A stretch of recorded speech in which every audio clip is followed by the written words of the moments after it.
পরিবর্তন এই সংসারের শাশ্বত নিয়ম। কোনো রাজা নেই যিনি চিরকাল রাজা থাকেন, কোনো ধনী ব্যক্তি নেই যিনি চিরকাল ধনী থাকবেন। এই সংসারে সূর্যের স্থান নেওয়ার জন্য চন্দ্রিমার আগমন ঘটে।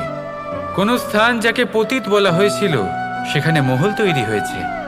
কোনো স্থান যাকে আজ মলিন বলা হয়েছে কাল সেখানে মন্দিরও স্থাপন হতে পারে। কোনো ঋতু চিরকালের জন্য থাকে না, কখনো সময় চিরকাল একরকম থাকে না। আজ যে আপনার কাছে রয়েছে কাল অন্য কারোর ছিল, আজ যে আপনার কাছে রয়েছে কাল তা অন্য কারোর কাছে চলে যাবে। আপনার সাথে কিছু থাকলে তা হলো আপনার কর্ম, কিন্তু সেই কর্মের পরিণামও আপনার নয়। আপনি শুধু কর্ম করুন, বাকি সবকিছুই পরিবর্তনশীল। কিন্তু সেই পরিবর্তনকে দেখে ভয় পাওয়ার প্রয়োজন নেই, তাকে স্বাগত জানান। যদি আপনি হাসি মুখে সেই পরিবর্তনকে স্বাগত জানান, তাহলে এই পরিবর্তনও হাসি মুখে আপনার সাথে থাকবে। আসুন আমার সাথে ভালোবেসে বলুন, রাধা রাধা।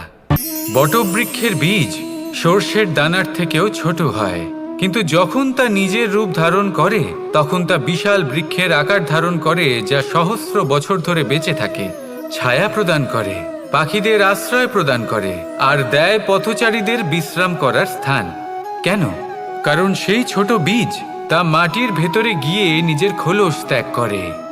অন্ধকারে থাকে সে, যতই আলো আসুক না কেন, যতই বর্ষা আসুক না কেন, সব সহ্য করে। আর তারপরে একটা চারা গাছ অঙ্কুরিত হয়, তারপর ধীর গতিতে একটা বিশাল বৃক্ষতে পরিণত হয়। দেখুন, জীবনে কঠিন সময় আসে, এই জন্য নয় যে আপনি হার মেনে নেবেন, এই জন্য আসে যাতে আপনি ভবিষ্যৎ নির্মাণের জন্য নিজেকে তৈরি করতে পারেন। যদি কঠিন সময়ে আপনি ওই বীজের মতো দৃঢ় হয়ে থাকতে পারেন, তাহলে আপনিও একদিন সেই বিশাল বৃক্ষের মতো নিজের অস্তিত্ব গড়ে তুলতে পারবেন, যা সহস্র বছর পর্যন্ত মনে রাখা হবে। আসুন আমার সাথে ভালোবেসে বলুন, রাধা রাধা। সঞ্চয়। মানুষের যখন থেকে বোধবুদ্ধি হয় সঞ্চয় করতে আরম্ভ করে দেন। সঞ্চয় করতে থাকেন ভোজনের, সঞ্চয় অর্থের, সঞ্চয় শক্তির। নিজের জন্য করেন, নিজের পরিবারের জন্য করেন, নিজের স্ত্রীর জন্য করেন, সন্তানের জন্য করেন, সন্তানের সন্তানের জন্যও সঞ্চয় করেন। সঞ্চয় করার জন্য ওনার কাছে অনেক কারণ রয়েছে, কারণ উনি এটা ভাবেন যে এই সঞ্চিত শক্তির জন্য কেউ ওনার কোনো ক্ষতি করতে পারবে না। মানুষ ভুলে যান একটা গুরুত্বপূর্ণ কথা, এই সত্য, উনি এই সংসারে খালি হাতেই এসেছিলেন, আর এখান থেকে ওনাকে খালি হাতেই যেতে হবে। যা এখানকার তা এখানেই থেকে যাবে। আর যদি কিছু ওনার সাথে যায় তা হলো ওনার কর্ম, আর কিচ্ছু নয়। তাই যদি কিছু অর্জন করতে চান তাহলে শুভ কর্ম অর্জন করুন, আত্মশক্তি অর্জন করুন, কারণ পরলোকে এটাই হবে আপনার সম্পত্তি। তাহলে কি এটা আপনি অর্জন করতে চান না? আসুন আর আমার সাথে ভালোবেসে বলুন, রাধা রাধা। সদিচ্ছা। দেখতে গেলে 3 অক্ষরে তৈরি এই শব্দ, কিন্তু সমস্ত ত্রিলোক তার উপরেই আধারিত। আপনি এই সংসারে এসেছেন, তখন অবশ্যই শ্বাস নেবেন, কিন্তু তার বদলে আপনাকে কিছু তো দিতেই হবে। আপনার উপর নির্ভর করছে আপনি কি দেবেন। কি দেবেন এই সংসারকে, এই সমাজকে, নিজের পরিবারকে, আর তার বদলে কি নেবেন? যশ নাকি অপযশ? দেখুন, এক ছিল রাবণ, যে কিনা সমুদ্র পার করলো সীতাকে অপহরণ করার জন্য, আর এক ছিলেন রামচন্দ্র, যিনি সমুদ্র পার করেছিলেন, সেতু বানিয়ে গিয়েছিলেন সীতাকে ফিরিয়ে নিয়ে আসার জন্য। দুজনেই সমুদ্র পার করেছিলেন, শুধু পার্থক্য ছিল সদিচ্ছাকে বোঝার, লক্ষ্যের। অনেক মানুষের যাত্রা একরকম হতেই পারে, কিন্তু আনন্দ তখনই লাভ করবেন যখন লক্ষ্য শুভ হবে, মহান হবে। এই লক্ষ্য দিয়ে এই সংসারের কল্যাণ হবে এবং মানুষের সম্মান হবে।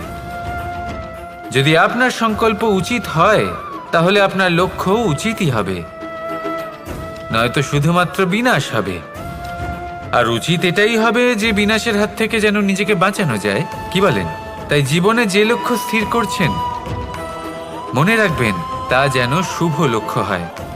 যদি এরকম হয় তাহলে আপনার যাত্রা, আপনার জীবন দুটোই শুভময় হবে। আসুন আর আমার সাথে ভালোবেসে বলুন, রাধা রাধা। সুরক্ষা। এই সুরক্ষা আসলে কি? এটা কি কোনো কবচ নাকি কোনো সীমা? এই সুরক্ষা আসলে অন্য কিছু। আমাদের মাতা পিতা, আমাদের প্রিয়জন, আমাদের বন্ধু, এই সমাজ, আমাদের শুভাকাঙ্ক্ষী, আমাদের আত্মীয়, এনারা সবাই আমাদের জীবনে কোনো না কোনোভাবে সুরক্ষা দিয়ে থাকেন, একটা কবচ দিয়ে থাকেন কোনো না কোনো রূপে। কিন্তু দেখতে গেলে আমাদের পরাক্রমের পথে, আমাদের বীরত্বের পথে, আমাদের সাহসের পথে এই সুরক্ষাই সবথেকে বড় বাধা হয়ে দাঁড়ায়। একবার ভেবে দেখুন, যদি আপনি কোনো সুরক্ষাই না পান, বা যদি আপনি এই সুরক্ষা ভেঙে বাইরে আসতে পারেন, তাহলে আপনার বীরত্ব চরম সীমায় পৌঁছে যায়। কেন? কারণ তখন আপনি জানেন যে এই সংসারের সম্মুখীন আমাদের নিজেদেরই হতে হবে। আপনি বুঝে যান যে শত্রুর সম্মুখীন এবার নিজের বলের দ্বারা, নিজের পরাক্রমের দ্বারা, নিজের সাহসের দ্বারা করতে হবে।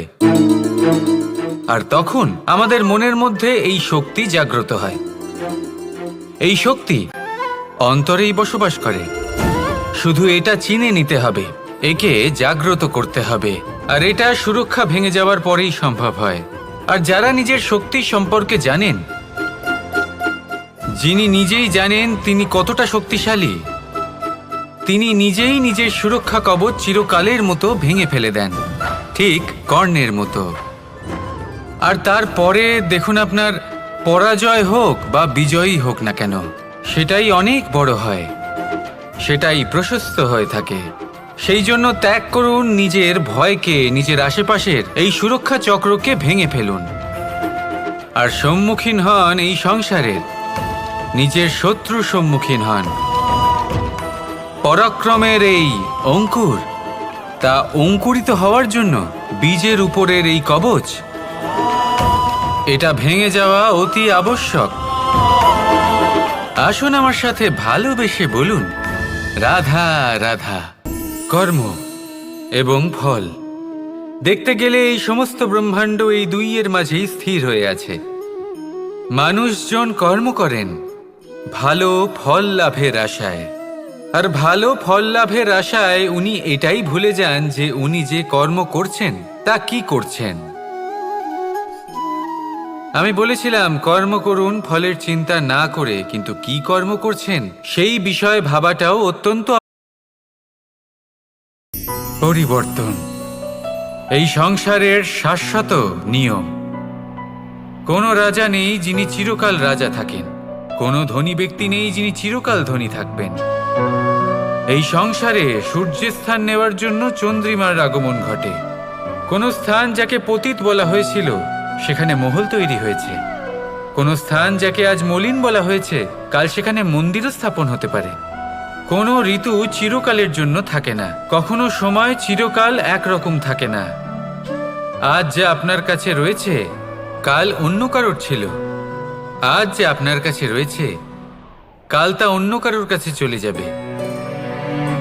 আপনার সাথে কিছু থাকলে তা হলো আপনার কর্ম, কিন্তু সেই কর্মের পরিণামও আপনার নয়। আপনি শুধু কর্ম করুন, বাকি সবকিছুই পরিবর্তনশীল।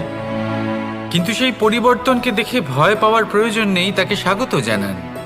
যদি আপনি হাসি মুখে সেই পরিবর্তনকে স্বাগত জানান, তাহলে এই পরিবর্তনও হাসি মুখে আপনার সাথে থাকবে। আসুন আমার সাথে ভালোবেসে বলুন, রাধা রাধা।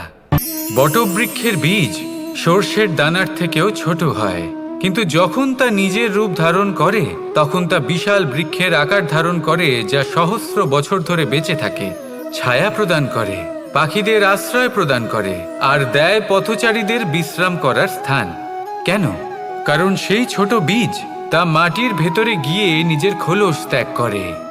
অন্ধকারে থাকে সে, যতই আলো আসুক না কেন, যতই বর্ষা আসুক না কেন, সব সহ্য করে। আর তারপরে একটা চারা গাছ অঙ্কুরিত হয়, তারপর ধীর গতিতে একটা বিশাল বৃক্ষতে পরিণত হয়। দেখুন, জীবনে কঠিন সময় আসে,